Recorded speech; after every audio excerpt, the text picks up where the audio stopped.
Good evening and welcome to Yamp Valley Baptist Church. For those of you that are here tonight, thanks for being here. And those tuning in by broadcast, we welcome you as well.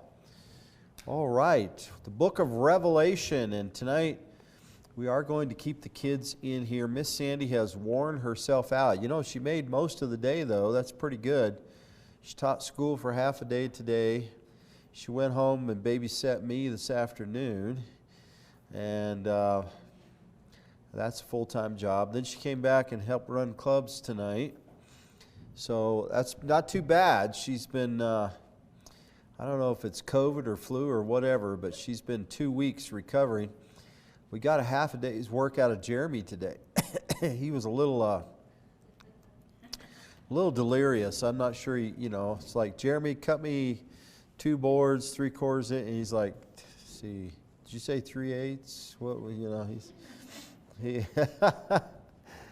wasn't too bad, but he was a little, what's the word? Lethargic. I think that's the word I'm looking for, yeah. A little foggy-headed. That'd be layman's terms, lethargic. Anyway, so yeah, whatever this is going around, if you get it, it takes a couple of weeks to get over it, to tell you the truth. It's some nasty stuff, and we still have some folks out. I think the Lutzies are still out and will be out for a while with COVID. I think she actually had COVID. I saw April. April's home from the hospital. She's been in the hospital a couple of days, and 5 days. Earl was with the kids 5 days. Oh my word, 5 days. I thought it was just a couple of days. Wow. 5 days she was in the hospital. And no wonder Earl was anxious for her to get home. Poor Earl. Having all those kids for 5 days. Us dads don't do well with the kids, all the kids for like 5 days. I can't even imagine. So my wife went on a little vacation trip one time. Our kids were older then too. A lot of them were teenagers. But anyway, she went to Idaho to see her grandmother. And her grandmother died while she was there, so a 1-week trip turned into a 2-week trip. Then she got snowed in Craig, Colorado, and couldn't get home. And so it became a 2.5-week trip. And I tell you what, man, I was beside myself. I was ready to drive up here and get her. It was... We'd talk on the phone. She was crying. I was crying. I wish you'd come home. I wish I could come home. So anyway, yeah, us dad fathers, we don't do good without moms there, I'm telling you. All right, we'll pray for Earl, but I saw April. She looked pretty good. She was here a little bit earlier. She's home. I haven't heard from TJ today. I think he's on quarantine through today, so hopefully he'll be getting back among the living maybe by tomorrow. I think everybody's kind of anxious to get back to church and back into the swing of things. It's been a frustrating 2 weeks. I tell you, this, whatever it is, it really wiped our church out. We had almost 40 in church, I think, 3 weeks ago, 30-some, high 30s. 42, we had that one. 42. My wife's saying 42. I haven't looked at the numbers.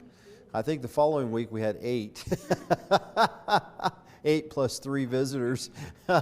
And this last Sunday we had about, 12, 13, 14, 17. Okay, boy, we were up. And so anyway, yeah, it just hit us hard. And so anyway, I think we should be about at herd immunity for the Yamp Valley Baptist Church. I think just about everybody that can get it has gotten it, except me. I haven't gotten it yet, so I don't know. And Jason hasn't really been. Jason, you said you were sick a little bit yesterday or something, but well, you were being all howdy today. No, excuse me. That was just aches and pains. I have aches and pains. That's not sick. That's just normal old man. Mainly, it's whining, hoping my wife would take pity on me, but. I don't know what your excuse is, but I said this morning, I can't find any sympathy, and Zach was sitting there and he said, go to Walmart. And so I don't know if he meant I don't know if he was thinking they sell sympathy in cans on the shelf there at Walmart or something. Anyway, cards have cards. There you go. All right, so we are in the book of Revelation. And as you know, we've talked about this threefold kind of a division. Now, if you're looking for, and this is what John puts forth, by the way, in chapter 1. This isn't something I made up or Larkin made up. And we are following Clarence Larkin's book on the book of Revelation. I'm going to have to condense it a little bit. It's not a real big book. If you want a good book on the book of Revelation, Clarence Larkin is good. It's very old, but good. And Pentecost, Dwight Pentecost, Things to Come is a good book. It's about this thick. It is exactly the opposite of Clarence Larkin. And then Ryrie writes a couple of books, and I can't remember what they're called. One specifically, I believe, on the tribulation. And so that would be good as well. All right, so those are all good books, but we're following this one. This was my pastor's choice years ago, and I have one of his copies that he gave me that he had signed. And he, of course, is in heaven. Pastor Thompson has been in heaven for, my, 11 years, 12 years now. 12 years. Be 13 years this coming January, right? It was 09, January, wasn't it 09? Somewhere around January. Wow, 13 years my pastor's been with the Lord. That's crazy. That's hard to imagine. All right, so threefold division. The things which thou hast seen, which is mainly about Christ revealed, pre-church. The things that are, the church, and the things which shall be hereafter, that which follows the church age or post-church. Most of the book is the things hereafter. We talked last week about the 7 sevens. To understand the book of Revelation, it is all about sevens. 7 sevens.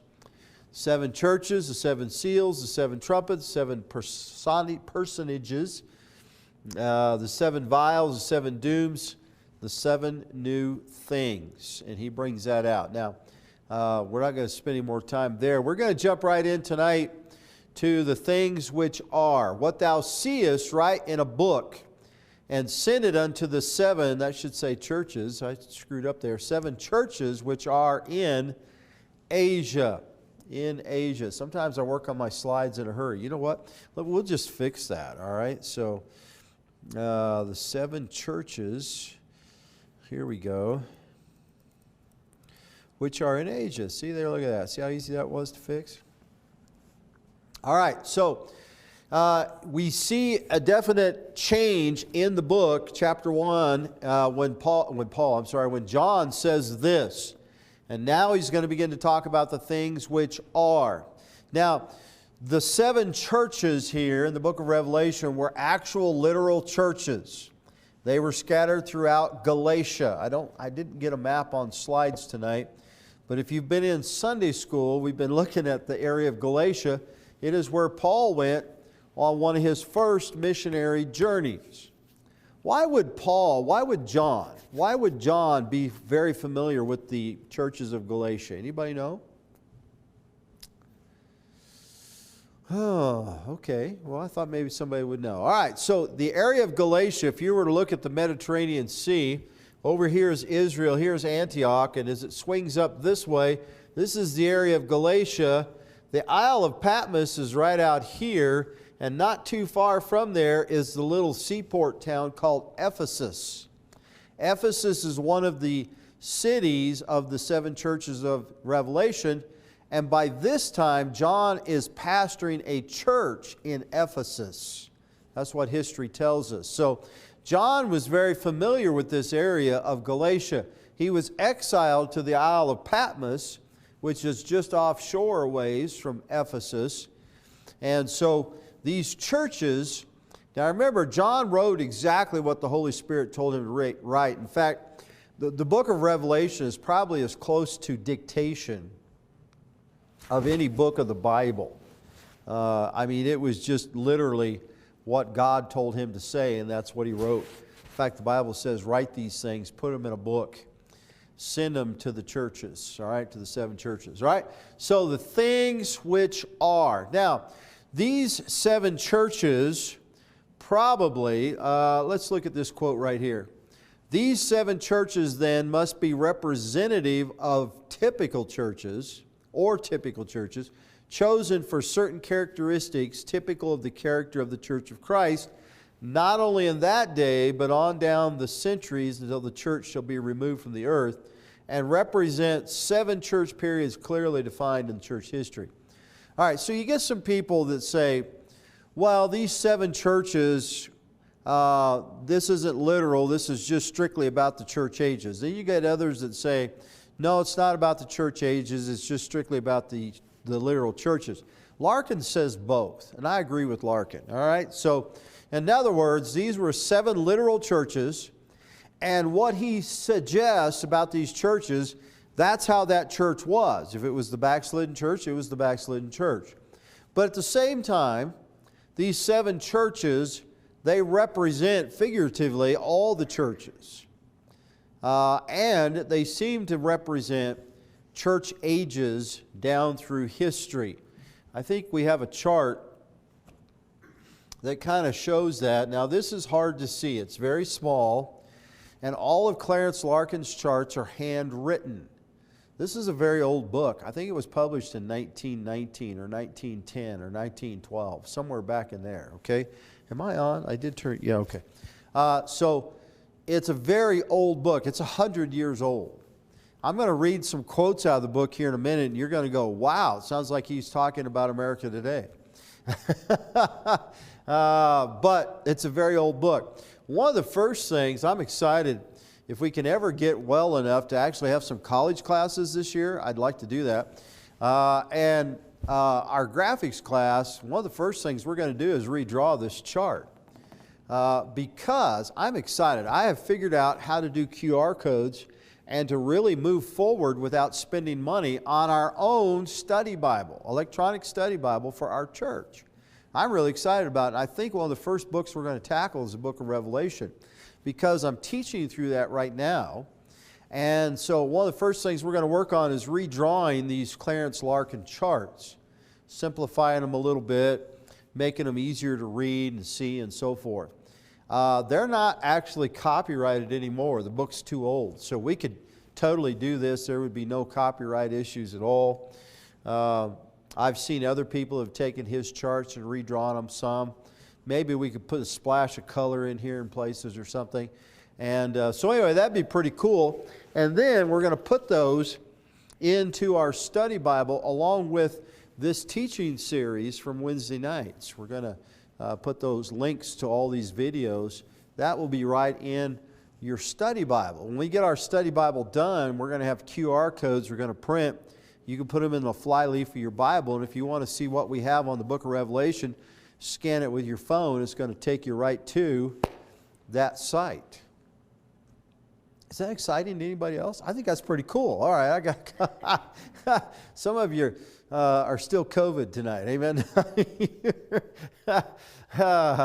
I'm excited just thinking about it. I think it's going to be cool. All right, but just quickly, let's look at these church periods, okay? So we have the church of Ephesus, the backslidden church. We're going to look at these a little more in detail. And this relates to that early church, the apostolic age, going up, excuse me, to the time of heavy Roman persecution, which would be the Smyrna period, all right? So the Romans, at first, the church had a fair amount of liberty to practice Christianity and spread Christianity and so on and so forth. But in time, the Romans came under heavy persecution from the Romans, the Jews and the Christians both, to the point where eventually Israel, Jerusalem was burned. It was razed, the temple leveled, a very bad time. So there was a lot of persecution here. Then we move into the third, which is the Pergamus period, the licentious church. This is the period really of Constantine forward. You know, what was it Constantine said? He said, you know what, if you can't beat them, join them, right? Because the more they persecuted the Christians, the more Christianity grew. So Constantine said, hey, if you can't beat them, join them and we'll pollute them. Excuse me, and that's exactly what he did. Excuse me. Constantine marched his armies through the river and said they were baptized, and it was now a Christian army. This is a true story. I'm not making this up. It's on the internet. You can read it. Marched them through the rivers, baptized them, said that they were now a Christian army, and went about to establish the universal government-backed church. In other words, he took religion and government and put them together and created really what became the Catholic Church. Excuse me, I had a cough here.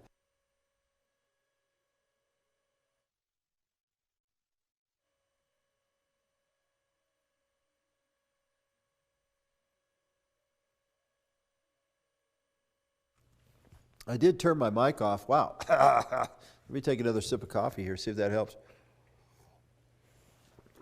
And then after that, we have what's called the Thyatira period. This is medieval history, the lax church, the Dark Ages. It is a dark period of time for the church. The true church, for the most part, is in hiding. And then after that, the Sardis period, or the dead church. This is actually the Reformation. Even though we had a Reformation, and you would think the church would be coming out, really what came out was religion, institutionalized religion.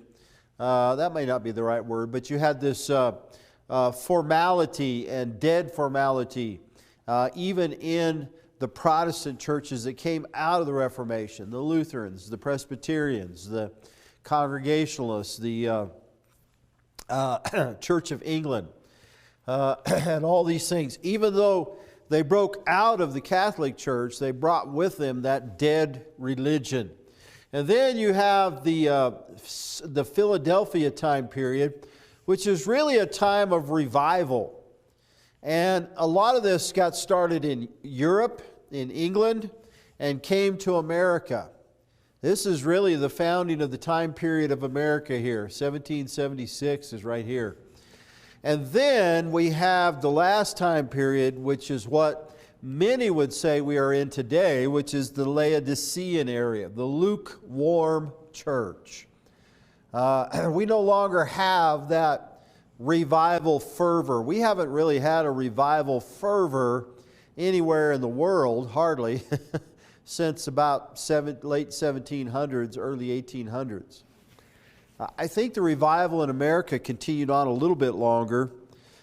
Now, we do have some places around the world that are more third world countries that have probably more revival than what we have in our modernized countries. The modernized countries and modern religion today is lukewarm at best. And it quite honestly is pathetic. I'll read you some quotes that he says about the Laodicean area. And it's so funny. This book's written 100 years ago. You'd swear he was reading. You'd swear he was writing today. All right, so that's just a quick overview. Let's look at some of these churches. The church at Ephesus, which is called the backslidden church. This is the church right away, shortly after the time of Christ. At first, things were good. Did I spell something wrong? You're looking at me funny. What did I spell backslidden wrong? Ephesus? Oh, I did. Oh, we'll fix that. We're missing an E there, aren't we? Oh, boy, I tell you. It's really bad when you have a English teacher in your midst. Here, does that look better? All right. Whoa. Let's do that. There we go. Okay, now we're back in business. All right, the church at Ephesus, the backslidden church, Revelation chapter 2, 1 through 7. They were praised, and a lot of these churches, all of them except one, was praised for something. And all of them but one was criticized for something. Interesting. So they were praised for their works, their labor, and their patience. The fact that they can't bear evil. But the complaint was they'd left their first love. You see, the backslidden church was the early church that was on fire for God. And we kind of hit this pinnacle, this plateau. And you know, in your Christian life, you can't really plateau. You start to plateau, plateaus always start downhill. That's the problem. I understand that sometimes you kind of hit a plateau, rest a bit, and then you start on again. You rest a bit and start on. But this church, it plateaued, and then it just started this downward, backslidden decline. So that even at the time of John, when John is writing the book of Revelation, he would have said that the church as a whole, the early church, had become a backslidden church. And they'd left their first love. This is the early church period, about 70 AD to 170 AD. This is followed by the church at Smyrna, or the persecuted church. You know, a lot of times God gets us out of our backslidden condition through what? Persecution. We don't always like that, but that's kind of the way it works. In fact, if the Lord tarries for any length of time, Christians in America are going to be facing persecution. It's the normal cycle of things. Okay? And remember this, that these churches, even though they may and probably do represent church ages, we also see these type of churches in all the ages, all the way down through here. So when I say that you see this persecuted church cycle of an on fire for God church, followed by a church that lost its first love, followed by the persecuted church, we've seen that cycle over and over historically and in particular nations. Okay? So, this is, quite honestly, if the Lord tarries, this is where America's headed. Because persecution begins to separate the weak from the strong, the men from the boys, as we like to say. And sometimes God has to do some separating so that the strong Christians can revive and come forward. And, you know, I'm not trying to be the doomsday preacher here and the bearer of bad news, but, you know, I honestly believe that if God tarries, America's headed for persecution. I don't see America in prophecy, to be honest with you. I see America probably either taken over by another country or totally caved from within and another country just kind of walks in. I don't have any ideas as to who that nation could be. I don't know. It could be Mexico. I mean, I think they get a little stronger all the time. We get weaker. Population-wise, they're starting to already outnumber us. I don't know. But, you know, what I do know is we have a job to do every day until the Lord comes. So that's the way I look at it. They're praised for their works, persecution, tribulation, and poverty, but rich. Jesus said, you serve the Lord in deep poverty, but yet you're rich. You see, God measures poverty differently than the way we do. All right? So, and this is the early severe persecution under Rome. This is the time period when Nero and them are literally lighting their gardens with Christians lit on stakes, tied to stakes on fire. Nero burned the city and blamed the Christians for it. And, you know, this went on really up until the time of Constantine. Persecution brings the backslidden church back to God. 170 AD to about 312 AD. And so Constantine comes on the scene, 312, 313 AD, somewhere in there. And the church at Pergamos, and the way to remember this is the time period starting with Constantine. The licentious church is the mixing of the holy with the unholy. You know, basically that's what Constantine did. He said, look, we'll mix carnality with Christianity, and we're going to pollute it from within. The Bible calls this the doctrine of Balaam. The Balaam method that Constantine employed, I'm going to read your quote out here, was to give to the bishops of the church a number of imposing buildings called basilicas for conversion into churches, for whose decoration he was lavish in the gift of money. He also supplied superb vestments for the clergy And soon the bishops found themselves clad in costly vestments, seated on lofty thrones inside of basilicas with marble altars ordained with gold and gems. You know, the sad thing is this is what we see happening to the church in general in America today. Pastors are trading the in the trenches work of the ministry for my big fancy house, my new car, my fancy pulpit, my adorned, decked out church, you know, with it looks more like a TV set. This unfortunately, this is what pastors are doing today.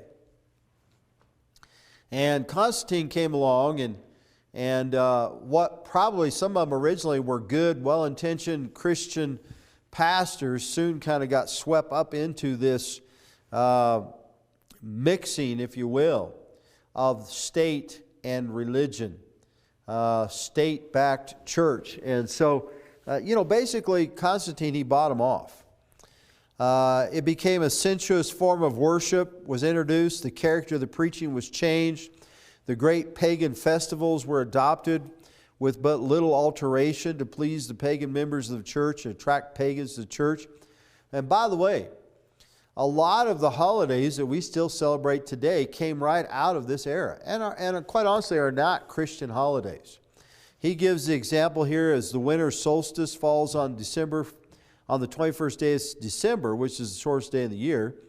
It is not until the 25th that the day begins to lengthen, which day was regarded throughout the heathen world as the birthday of the sun god, was a high festival which was celebrated at Rome by the great games of the circus, and it was found advisable to change the birthday of the Son of God from April, at which time he was probably born, to December 25th.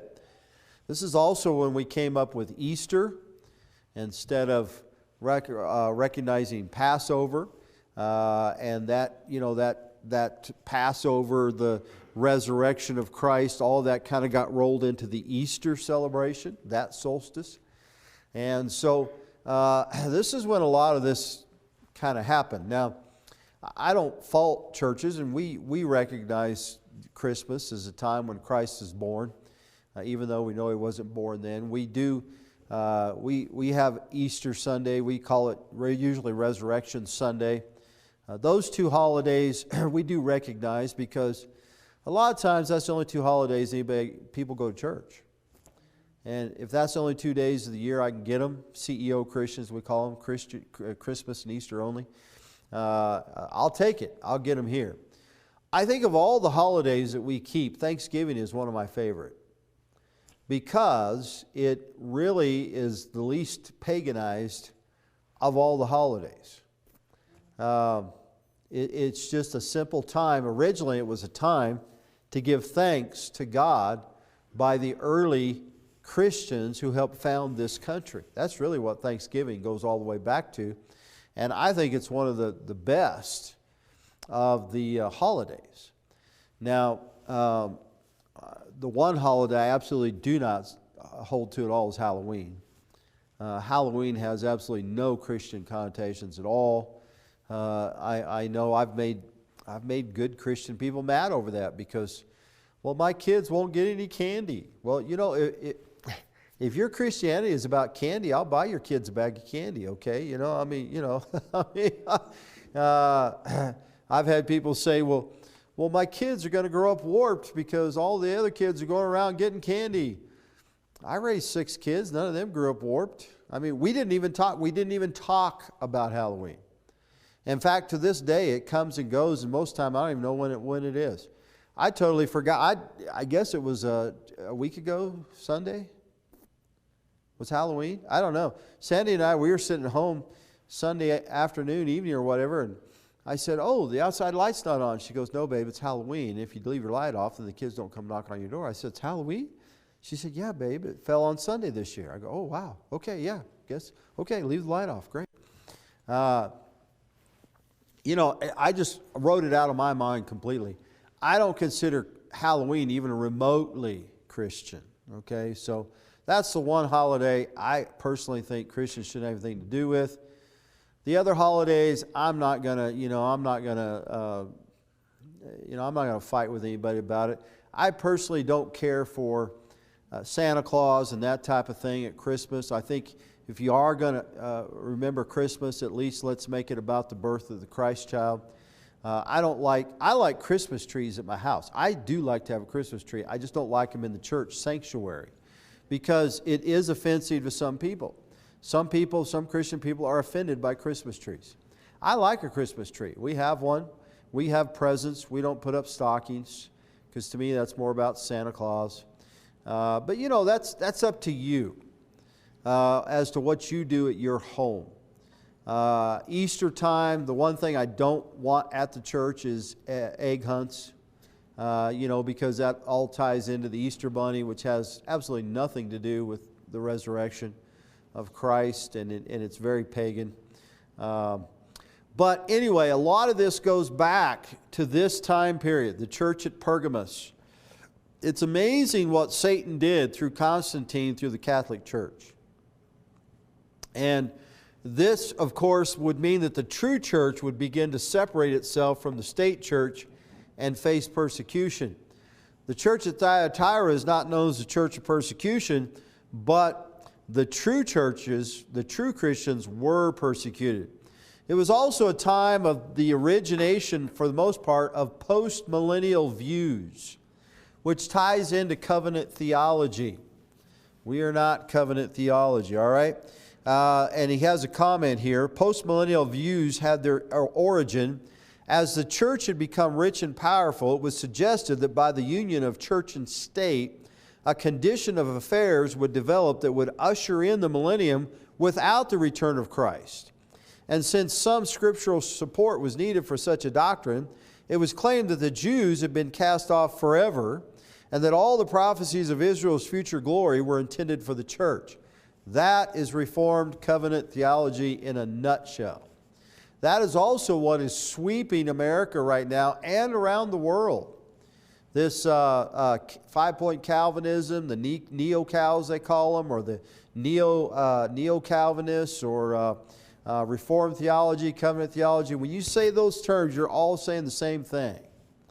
Anytime a church wants to have elder board rule, most of the time, it's covenant theology. Did you have your hand up, Jim? Yeah, so do they, like people that are Reformed theology or whatever, Yeah. they believe that the church is swapped with the Jews somehow? They believe they're going to be here through the tribulation. Yes. Well, they don't, actually, they've changed it to where there won't be a tribulation. Change it all you want. Yeah, they have said that the church is the new Jews. The Jews are done away with, and all those promises to the Jews are for the church, sans the tribulation. In other words, It's weird that they even want that. they just believe that when the Bible talks about tribulation, it's figurative, and it just means you're going to go through bad times in your life. And there may even come a period where it kind of gets really kind of bad, and then we're just going to usher in the kingdom. We're going to go right into the millennium because the church is going to conquer evil, and things are going to get better and better and better and better until we bring in the millennium.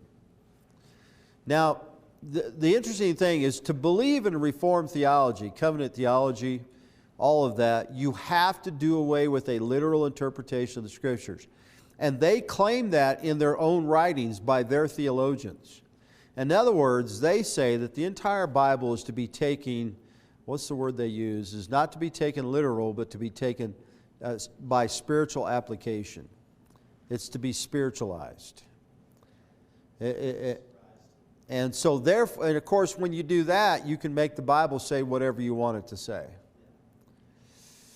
So yes, yeah, the Reformed theology, they've given it a new facelift today, and it looks cool, and the millennial age group and a lot of those youngsters are really getting sucked in by that.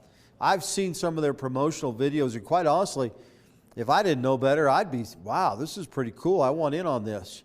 Because it's about, get on board to reform the world. We need to reach those third world countries, and We need to go. That's why so much of their missions work is about reformation. It is not about genuine repentance unto salvation. It's about let's reform their country. Let's bring in food. Let's bring in medical. Let's bring in doctors. Let's reform their government. Let's da-da-da, da-da-da, da-da-da. And I've even read some of their stuff, not because I wanted to, because I had to. We had a family in the church here one time that had missionary friends, and they wanted them to speak in the church. And so at first I was kind of like, well, okay, you know. And then actually there was another guy in the church said, have you read about the mission board they're under? And I said, no, actually I haven't. He said, you ought to go read. Okay. You know, even us pastors, we do dumb things once in a while. We say yes when we shouldn't say yes. And that was really at a deacon's meeting. I'd said, yeah, sure, okay, fine. If you want your friends to come in, it'd probably be all right. Well, then I went and read all their statements on their mission board. Oh, my word. It was total reform theology, social programs, reaching and reforming third world countries. It was crazy. It was quite an eye-opener. So I had to go back to the next deacon's meeting and say, okay, no, we can't have these guys in. And then it got to be kind of a fight with the deacons I had. So I literally had to just pull up and start reading their website. And it was shocking enough, even though I had some pretty liberal deacons at the time, they were like, oh, wow, no, that's not going to work. So, but this is when this got started, was during this era, the church of Pergamos. The doctrine of Balaam is that mixing of the carnality with that which is holy. All right, so it's an interesting study. If we had more time, we would study. You know, you could study a lot about what Satan did through Constantine in the Catholic Church. And by the way, if you're listening in, we are not Catholic haters or Catholic bashers, okay? Truth of the matter is, most Catholic people, they don't even know what they believe. They go to the Catholic Church because their parents went to the Catholic Church, whose parents went to the Catholic Church, whose parents went to the Catholic Church. And they honestly don't know what they believe. They don't know their church history. All they know is what the priest or the Pope has told them. And quite honestly, you've been lied to. You haven't been told the truth from the Bible. They don't even preach the Bible. You don't go to a Catholic service. They don't open the Word of God and say, thus saith the Lord. I've got some former Catholics here. She's in the back, nodding her head, agreeing with me. So we don't hate Catholics. We love Catholic people. Catholic people need to get saved just like anybody else. But we're just trying to give you the truth, the facts, okay? And this is factual history. And Catholics have tried to rewrite history, but the real history is still there. All you got to do is go find it, pull it up, and read it. Anyway, let's move on. The church at Thyatira. This is the lax church. The church that after the time of Constantine, the church kind of went dead. It went lax.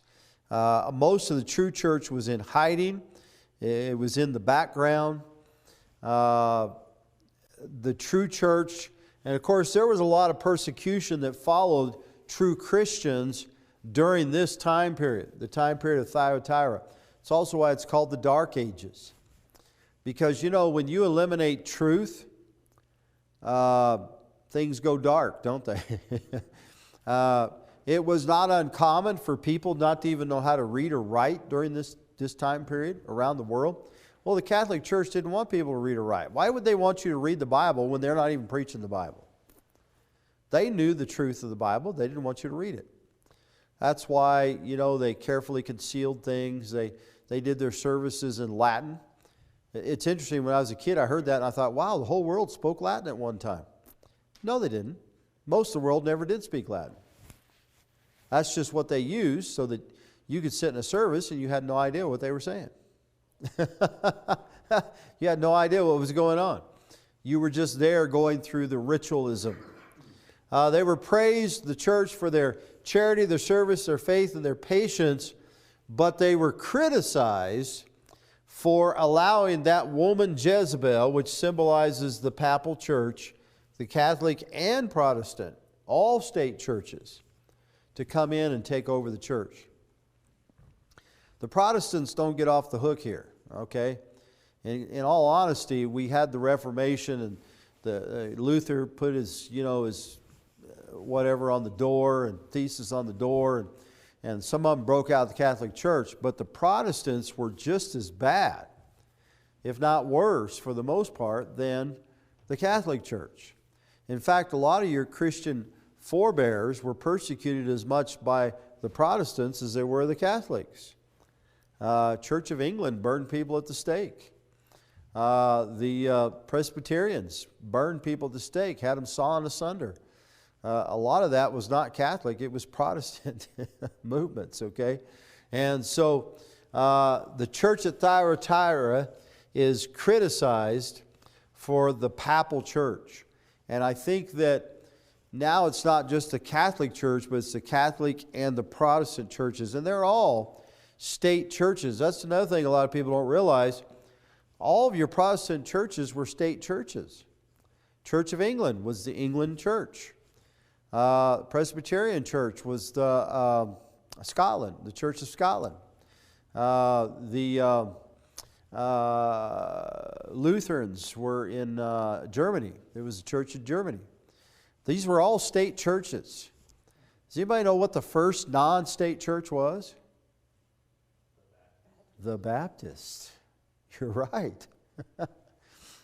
Because they came right out of the Anabaptists, the underground church movement that said, we will not be a part of a state church.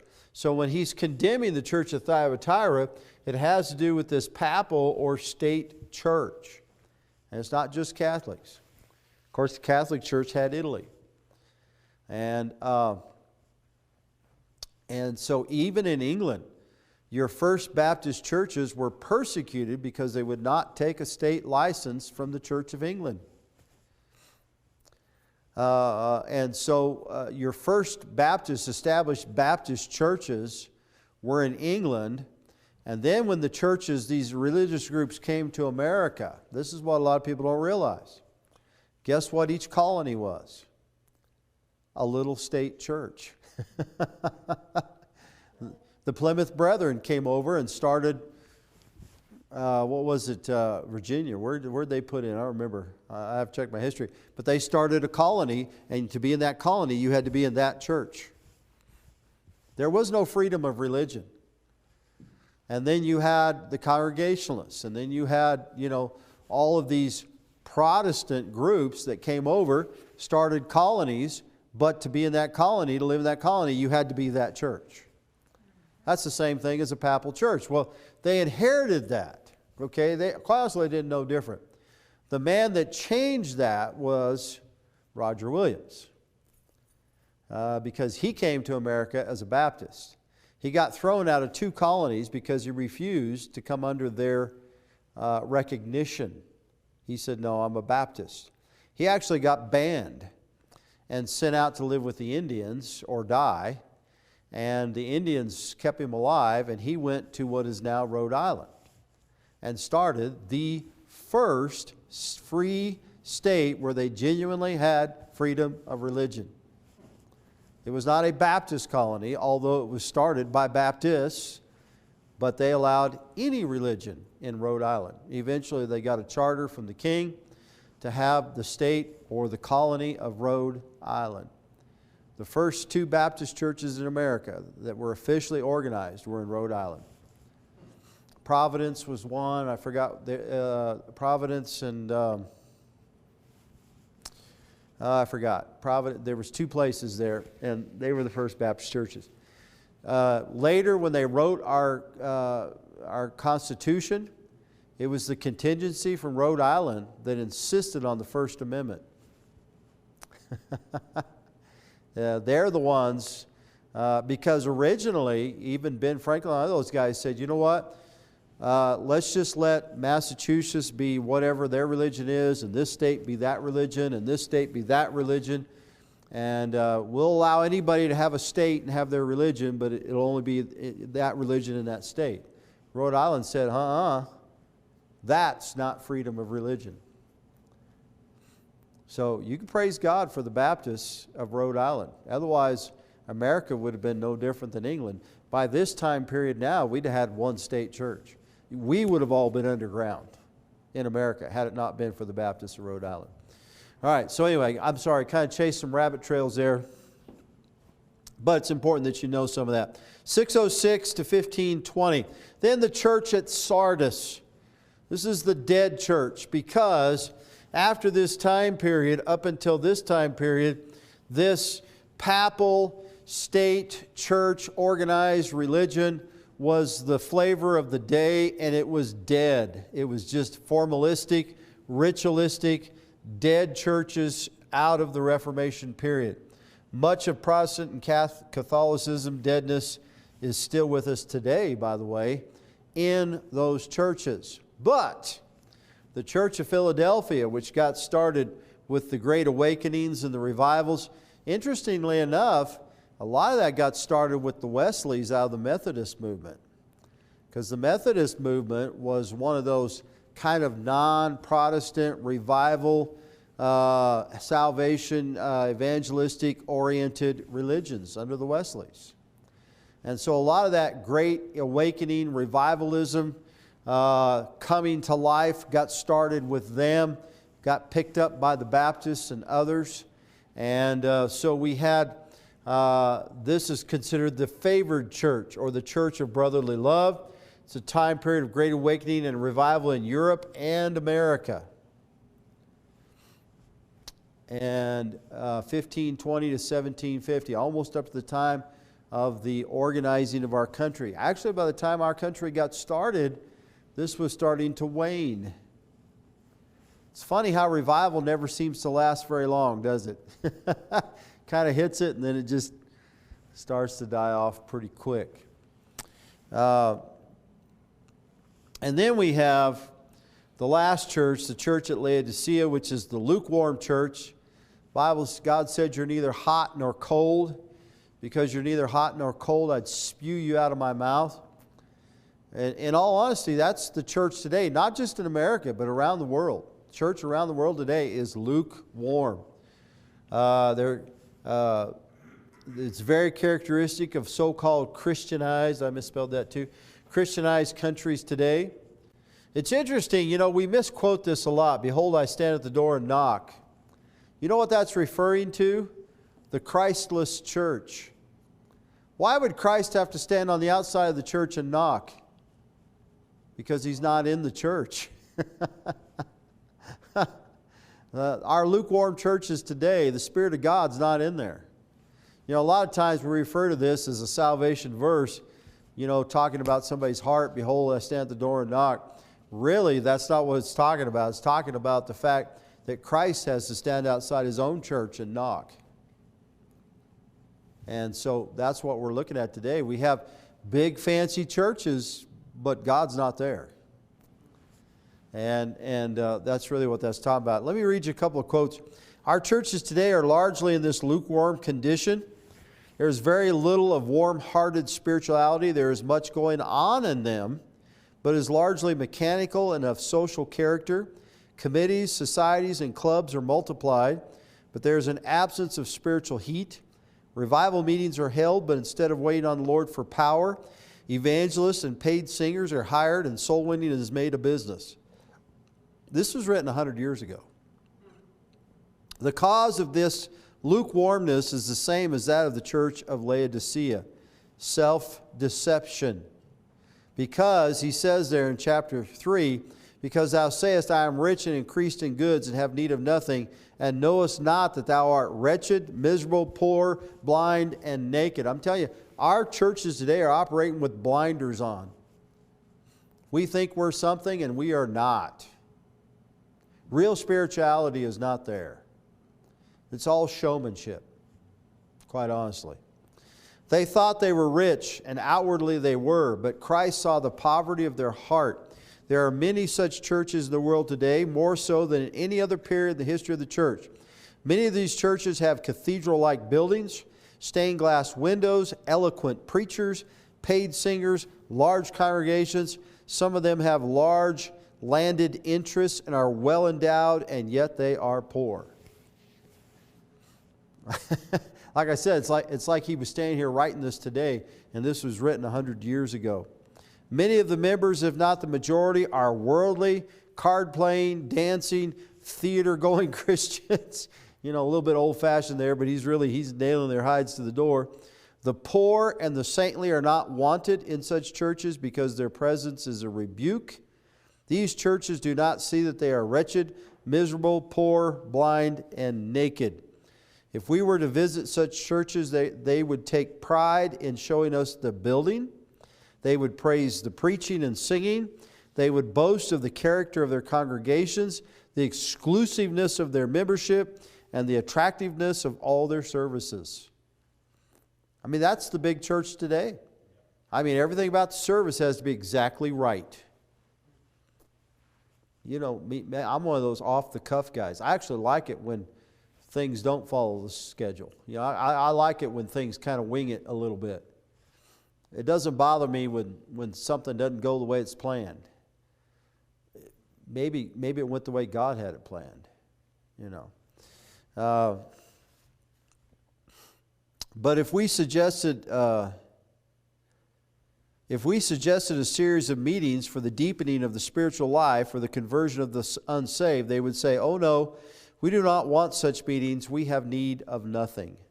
The church at Laodicea was not burdened with debt, but it was burdened with wealth. And the sad thing is, these big fancy churches in America today are a lie. They're a fake, because not only are they burdened with wealth, they're also burdened with debt. The majority of these big churches today are millions of dollars in debt. If it's a church running over 200, I guarantee you most of them are millions of dollars in debt. And so, you know what that is? That's a total lie. I mean, that's like, I have family members, they're the same way. You know, they live the life like we're upper middle class. And if you were to do a balance sheet on their net worth versus mine, I'd be worth twice what they are. And I don't have anything. But they're so far in debt. You see, and I'm not saying it's wrong to have some debt. I understand people have some debt. I mean, we have a car note on our car. We have some debt. But what I'm saying is some people go debt to the extreme to live a lie so the world thinks they're something when they're really not. And that's where the church in America is at today. Not only are they poor in the sense of their wealth, but they're poor in the sense of their debt. The church of Laodicea was not only poor, though rich, it was blind. Or to put it more accurately, nearsighted. They could see their worldly prosperity, but were short-sighted as to heavenly things. So the Lord counseled them to anoint their eyes with eye salve. Not only were they poor and blind, but they were naked. Their outward garments were doubtless of the finest materials and the latest fashionable cut, but not as should adorn the person of a child of God. So they were counseled to purchase of Christ white raiment in exchange for the raven black woolen garments for which the garment makers of Laodicea were famous. And then he goes on and says, and that is why we have this startling revelation that was made to the church of Laodicea when Christ said, "Behold, I stand at the door and knock." He's knocking on the door of his own church because God's not in there. And the sad thing is, that's what the majority of a religion in America today has become. It's all about showmanship. It's not about God. You know, even sinners are not really welcome there unless they come and quickly get converted and clean up their life so you can fit into this showmanship thing. You know? And it's sad. It really is sad that, quite honestly, I think we are in the Laodicean area. Let me show you this chart. Once again, it's small, but this is a good chart because it shows you the overview of the book of Revelation in sevens. So here we have the seven churches. Then we have the seven seals, which opens up to the seven trumpets, to the seven personages, the seven vials, the seven dooms, and the last of the seven dooms opens up into the remainder, which is the last 3.5 years of, nope, I'm sorry, I said that wrong, because this is the millennium. Sorry, got that wrong. The last of the dooms, though, the last of the vials, I think it's the last of the vials, gives you the last half of the book of Revelation. And so it's kind of an unfolding. When you read through the book of Revelation, it's a little confusing because you'll read, like for instance, the seven seals, but the seventh seal opens up into that which comes afterwards. So it's kind of an unveiling, an opening up, so to speak. So, and then of course the 1,000-year millennium, the new heaven, the new earth, so the seven new things. I'm going to stop there. Before we end broadcast, I'll just take, if anybody has a quick question or a comment. It's interesting. Interesting, yeah. So why does it say at the beginning of the verse, it says the angel of? Right. He tells us there in chapter 1 that the stars, the seven stars, are the seven angels. There's an angel. What is an angel? It's a messenger. So in other words, 7 angels were sent as 7 messengers to carry this word to these 7 churches. And so that's why it says the angel to the church of Ephesus. This is the message from that messenger for this church. Now, I think the reason why the Bible puts the emphasis upon that is to show the importance of it. In other words, this wasn't hearsay, this wasn't word of mouth. This was a messenger sent specifically to give that church this message so you would know the importance of it.